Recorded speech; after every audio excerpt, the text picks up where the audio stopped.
आइए जाने व्यास पूर्णिमा या गुरु पूर्णिमा कैसे मनाएं।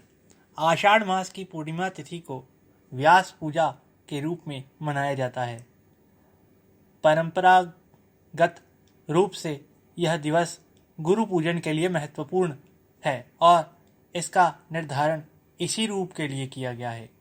गुरु पूर्णिमा के अवसर पर शिष्य अपने गुरुओं की पूजा अर्चना करते हैं, उनके लिए भेंट लेते हैं, उन्हें दक्षिणा भी दे सकते हैं और उनका आशीष प्राप्त कर अपने जीवन को सफल भी कर सकते हैं।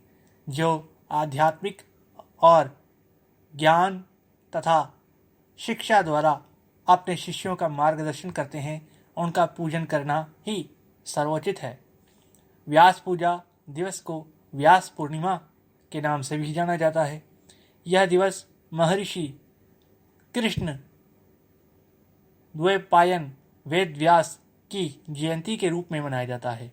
वेद व्यास जी श्री विष्णु भगवान के अवतारी रूप में माने जाते हैं।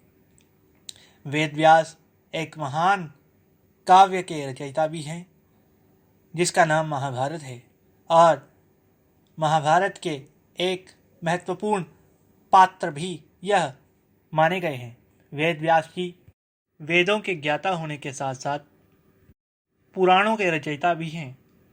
महर्षि वेद व्यास जी की जयंती आषाढ़ पूर्णिमा पर मनाई जाती है। उन्होंने ही गांधारी को 100 पुत्र होने का आशीष प्रदान किया था। पूर्णिमा पर भगवान सत्यनारायण की कथा करवाने का भी विधान है। प्राचीन समय में आषाढ़ मास की पूर्णिमा को महर्षि वेद व्यास जी की जयंती के रूप में मनाया जाता था, अर्थात उनके जन्म दिवस के रूप में मनाया जाता था। यह परंपरा आज भी चली आ रही है।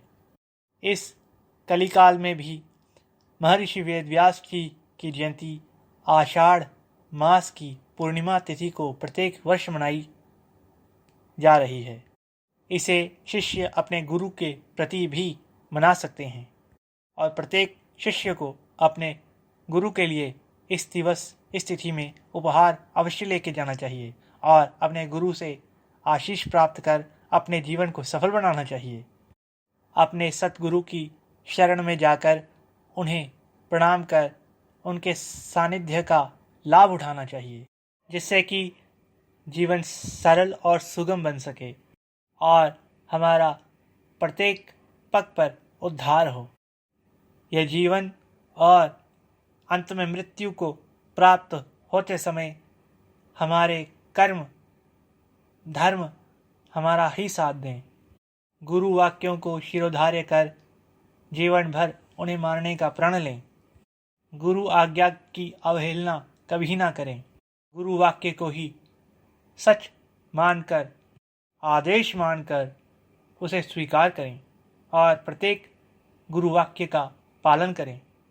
जो भी गुरु कह दें वो कार्य अवश्य ही करें, चाहे कितना ही सरल हो या कठिन। गुरु की कभी भी निंदा ना करें, चाहे गुरु अपने हो या किसी और के। गुरु के लिए अपने हृदय में उच्च स्थान रखें। जब भी गुरु गद्दी दिवस आए या अपना जन्म दिवस आए तो गुरु आशीष प्राप्त करने के लिए गुरु के धाम जाएं। गौ सेवा और अन्य पशुपालन करें। निर्धनों को धन, भूखों को अन्न और जिसे वस्त्र चाहिए उसे वस्त्र प्रदान करें।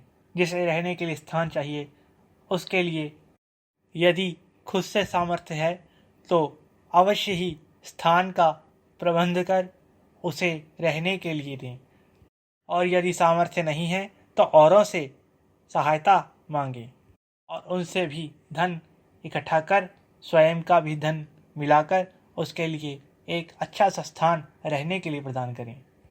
जितनी हो सके उसकी सहायता करें। केवल त्योहारों पर ही नहीं अपितु प्रत्येक दिवस प्रत्येक पल दया का भाव रखें। प्रत्येक नर नारी में, पशु पक्षी में, हर नदी में, हर कीट पतंग में आप ईश्वर को देखें। किसी से भी वैर भाव ना रखें, किसी से झगड़ा मोड़ ना लें, अन्याय सहें भी नहीं और अन्याय करें भी नहीं और अन्याय होने भी मत दें। धर्म के लिए अवश्य लड़ें, परंतु दूसरे के धर्म का अपमान भी ना करें, तभी जीवन सफल होगा।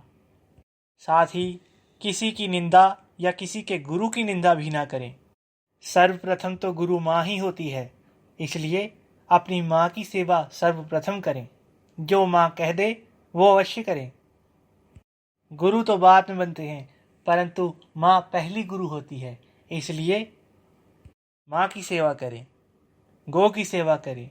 माता पिता की सेवा में ही ईश्वर प्रसन्न रहते हैं। देवी देवता भी उन्हीं के घर में आते हैं आशीष देने के लिए और उन्हीं का दिया हुआ भोग ग्रहण कर उसे प्रसाद रूप में प्रदान करते हैं। जो माता पिता की, गुरु की और मनुष्यता की सेवा करते हैं और वैर भाव ना रखते हैं, भले ही कितने ही भंडारे लगा लें, परंतु यदि मन में मैल है, वैर भाव है, दूसरे के प्रति अपशब्द कहने की लालसा है, तो आपकी पूजा या कोई और धार्मिक कार्य सफल नहीं होंगे।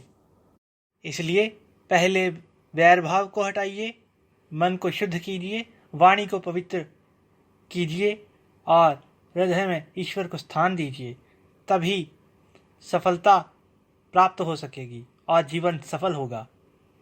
याद रखें, मृत्यु अटल है, इसे झुटलाया नहीं जा सकता, परंतु जीवन को पवित्रता, संयम, ब्रह्मचर्य से जिया जा सकता है यदि प्रयास किया जाए तो। और मृत्यु भी सरल की जा सकती है यदि ईश्वर का स्मरण किया जाए और सद्गुरु की वाणी पर विश्वास कर उनके वचन ही सच मानकर उन्हें अपने जीवन में ढाला जाए और प्रत्येक पल में ईश्वर को अपने हृदय में, अपने कर्ण में, अपनी वाणी में, अपने हर एक क्षण में सम्मिलित किया जाए।